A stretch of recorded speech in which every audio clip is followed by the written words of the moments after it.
सिंध में पैसा लग रहा होता तो दुबई की प्रॉपर्टी की कीमतें नहीं बढ़ती। दुबई में जायदादें उनकी हैं जो यहाँ के लोगों को हुकूक नहीं दे रहे। वज़ीर सेहत मुस्तफ़ा कमाल का जदीद सेकेंडरी केयर अस्पताल का संगे बुनियाद रखने की तकरीब से खिताब बोले, मुल्क चलाने वालों को एहसास हो गया है कि नए सूबे ज़रूरी हैं। MQM 40 साल से लोकल गवर्नमेंट के निज़ाम की बात कर रही है।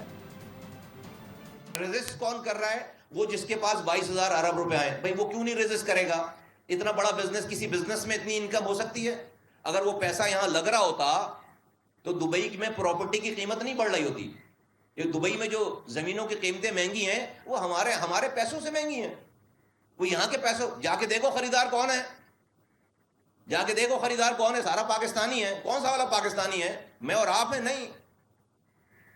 जिनके पास ये 22,000 अरब रुपए आए 18 सालों से, वो है। तो ये जीते जागते लोगों का। अच्छा, अब मसला ये हमारा नहीं रहा, हमारी तो डिमांड नहीं है। अब ये मसला मुल्क बचाने का हो गया है।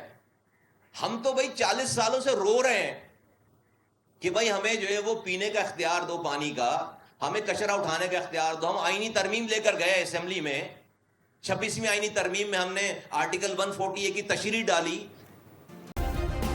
सब्सक्राइब करें और बेल दबाएं ताकि कोई खबर रह न जाए।